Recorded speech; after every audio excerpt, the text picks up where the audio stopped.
Have you ever made a mistake so big that it shattered everything you thought was solid in your life? I'm not talking about a slip-up or a bad decision. I'm talking about the kind of mistake that, once it happens, changes who you are, forever. This is the story of that mistake, and what she left behind was just a letter. But inside that letter was something no one expected, not her family, not her husband, not even her own children. It held a truth so devastating, so deeply personal, that the moment it was read, nothing was ever the same again. Today, you won't just hear the words she wrote, you'll feel them. Because this isn't just a story about failure or regret.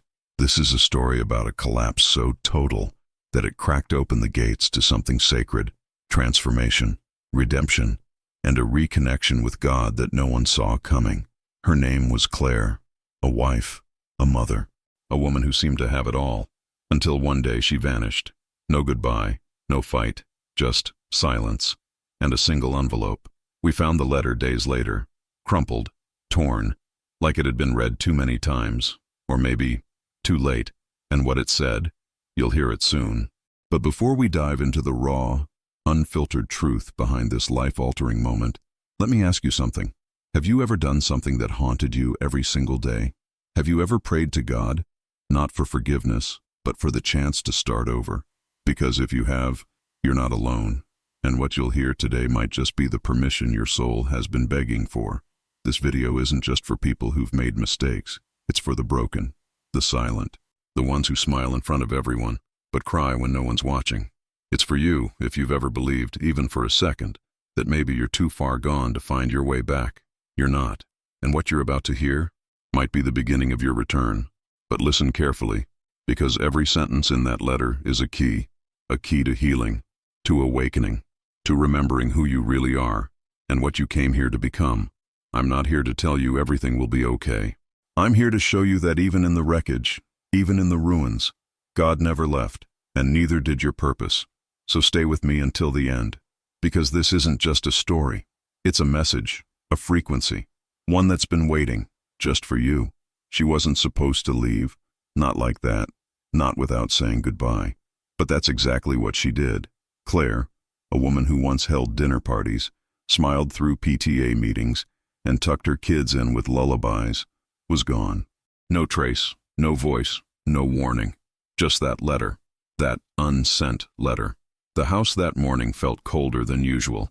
The sky was still gray, not quite sunrise. You could hear the hum of the refrigerator, the soft creak of the hallway floor. Then, the front door slammed. Hard.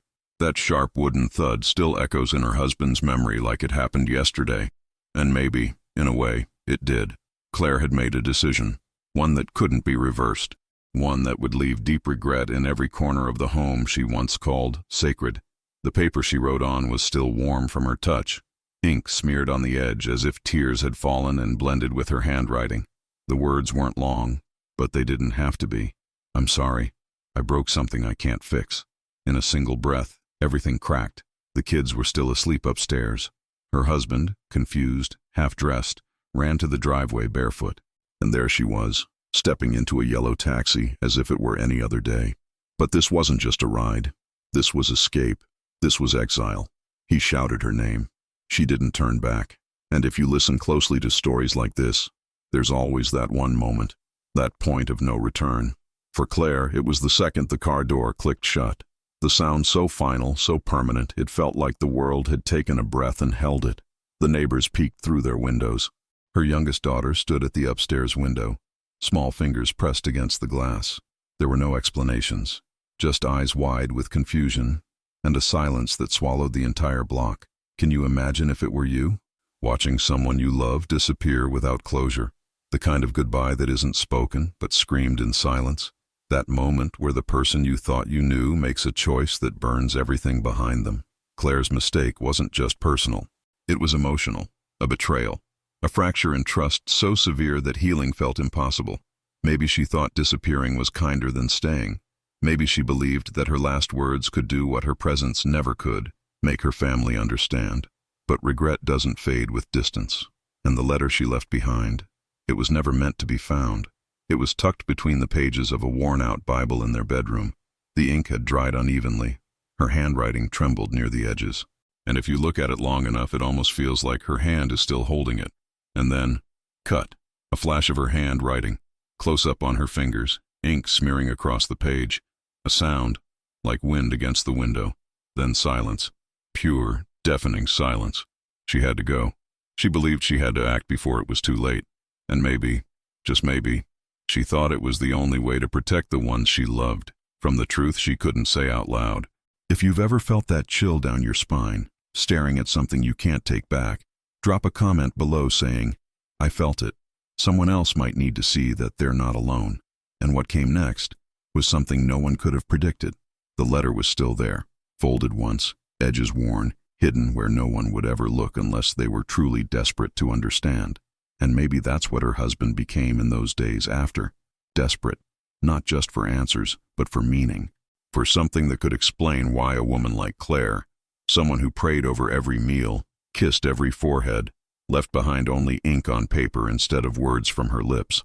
When he found it, tucked into the old family Bible behind Psalm 32's, the one about forgiveness, it felt like it burned his fingertips, like the words inside weren't meant to be read out loud, not by him, not by anyone, because this wasn't just a goodbye letter, it was a confession letter, the kind you never expect to hold, the kind that breathes when you read it, like it has a pulse of its own.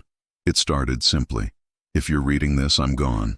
5 words that drained all color from the room, and then came the storm. She wrote about a secret she carried for years, something she buried under routines, Sunday mornings, smiles at school pickup lines, a truth so forbidden, so entangled in shame and self-punishment, that speaking it out loud might have collapsed her world even sooner. She had broken her vows, not just once, not with one person, but again and again, searching for something she couldn't name, not passion, not rebellion, something deeper, something spiritual. She was looking for herself, and in that search, she shattered every mirror that reflected the life she had built. Her husband couldn't breathe reading it. The air in the room felt heavier with every line. This wasn't just betrayal, it was annihilation. But Claire wasn't just writing to confess. That wasn't the point. This wasn't about sin, it was about truth. She needed to release what she'd hidden, not to be forgiven, but to be free. And near the end, after paragraph of soul-tearing honesty, came the shift, the transformation. The reason this wasn't just a letter, it was a life-changing message. She wrote, "I know you hate me right now, maybe forever, but I couldn't die still holding this inside. And I pray that one day you'll see that I left not because I didn't love you, but because I couldn't keep loving you while lying to myself." That line, it stayed with him, because deep down he realized she didn't leave to run. She left to become. This letter, this unsent, sacred message, wasn't meant to destroy. It was meant to reveal, to pull open the veil and show the woman behind the mask. A woman in pain, a woman drowning, a woman begging for a second birth, even if it cost her everything. You could feel the ink bleeding through the back of the page, like the pain had soaked through. It was raw, untouched. She never expected anyone to read it, but it was here now, out in the open, and nothing, absolutely nothing, could be the same. If this letter had been your last chance to speak, if these were the final words they'd ever hear from you, what would you write? Leave it in the comments. Someone needs to hear it. Maybe that someone is you. And the thing is, her story didn't end with the letter. What happened after was even more unthinkable. The letter was read, the truth exposed, and the silence that followed wasn't just absence, it was the sound of a life imploding. Claire's family was never the same. Her husband no longer slept in their bed. Her children asked fewer questions each day, as if not knowing had become easier than hearing the truth again. And Claire had vanished, not just from the house, but from the woman she used to be. She wandered, not just through cities, but through shadows. Cheap motel rooms, unfamiliar streets, food that didn't taste like anything. She wasn't running anymore. She was unraveling. Every step away from the home she built was like peeling off a layer of herself. And when there was nothing left but skin and shame, she stopped. There, on a bathroom floor with tile colder than her thoughts, Claire broke. No noise, no tears, just collapse. And it was in that stillness, in that emptiness where even her own voice felt foreign, that she finally whispered a name she hadn't said in years. God. It wasn't a prayer. Not yet. It was more like a memory. Like she was calling out to someone she once trusted. Someone she'd abandoned long before she ever left her family. But something in that whisper shifted the air. And for the first time in weeks, she didn't feel alone. Not fully. She remembered the Bible verse from where she had hidden the letter, Psalm 32. You are my hiding place. You will protect me from trouble and surround me with songs of deliverance. It came back to her like breath returning to lungs. That night, for the first time since she left, she didn't feel like a monster. She felt human. Flawed, yes, but reachable, redeemable. Her journey didn't get easier. The pain didn't vanish, but it began to mean something. Every step forward became an act of faith renewal. Every apology whispered to the mirror. Every scream into a pillow. Every letter she wrote but never sent. Each one was a stone in the path back to herself, back to the woman she was before the lies, before the fear. She began attending churches anonymously, sitting in the back, listening, sometimes crying, sometimes laughing at how broken she felt in a room full of people singing about healing. But she kept showing up, because even if she didn't believe fully yet, something in her wanted to. That's the thing about turning pain into purpose. It never starts with strength. It starts with surrender. Claire's transformation story wasn't neat, it wasn't pretty, but it was real. The kind that only God's forgiveness can initiate. The kind that burns you down, not to destroy, but to rebuild. And as she sat in a small wooden chapel on a rainy Thursday morning, with the pews nearly empty, a voice, soft but unmistakable, whispered in her heart, "Get up." It wasn't her own thought. It wasn't guilt. It was grace. The kind of grace that doesn't erase the past but carries you through it. That voice didn't yell. It didn't shame. It just called, "Get up." And she did. If you believe that even your worst moment can be the start of something greater, if you believe that your brokenness can become the birthplace of your purpose, type, "I was reborn" in the comments. Because Claire's story, it wasn't even close to over. Claire wasn't the same woman anymore. She didn't go back to her old life because that life, as it was, no longer existed, and maybe that's the point. Sometimes what breaks us is exactly what frees us.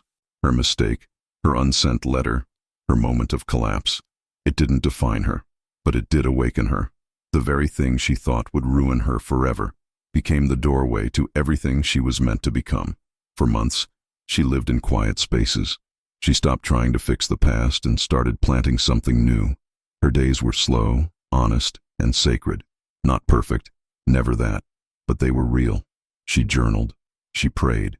She started writing letters she would never send, not to hide again, but to speak her truth, words that held no masks, only healing. And that's when she realized the letter she left behind wasn't the end of her story. It was the beginning of her redemption. That life-changing confession had torn everything apart, but it also opened the space for something greater. Not because the pain disappeared, but because she stopped carrying it alone. And maybe that's where you come in. Because you're still here, watching, listening, feeling. Maybe you haven't written your letter yet, but maybe you've been carrying one inside you for a long time. A letter filled with last words you've never spoken, with guilt, with silence, with the kind of sorrow that settles in the bones and whispers to you at night. What if this is your moment? What if this video is your point of no return, not into pain, but into purpose? Because this isn't just Claire's story. It's yours too. It's all of ours. We all carry invisible letters. Some are filled with betrayal, others with things we wish we could take back, and some are just blank, waiting for the courage to write what we've always been afraid to say. But here's the truth. God never wastes pain. He turns it into maps, into music, into mercy. And no matter what you've done, no matter how lost you feel, if you're still breathing, you're not beyond saving. You're not beyond love. You're not beyond transformation. So what if today was the day you let go? What if, like Claire, you gave yourself permission to start again? You don't need to run. You don't need to disappear. You just need to be honest, even if only with yourself. And maybe, just maybe, this video was the letter you needed to receive before you could finally write your own. If someone comes to mind right now, someone carrying pain in silence, share this video with them. Let them know they're not alone. Let them know that even in the wreckage, there's still something sacred to be found. And if this story spoke to something deep inside you, I want to invite you into something more, because in our next video, we open a letter that was hidden for 20 years, 2 decades of silence, 2 decades of waiting, and what's inside it might change everything you believe about time, forgiveness, and the cost of waiting too long. Now, if you've made it this far, and your heart feels just a little bit lighter, or maybe a little more alive, I want to ask you for something small, but powerful. Write the words, "This was the sign I needed," in the comments below, or simply, "I'm ready." And if you feel brave, tell us, what would your letter say? Let's fill this space with truth, with healing, with letters that never got to be written. Until now, and when you're ready, the next letter is waiting.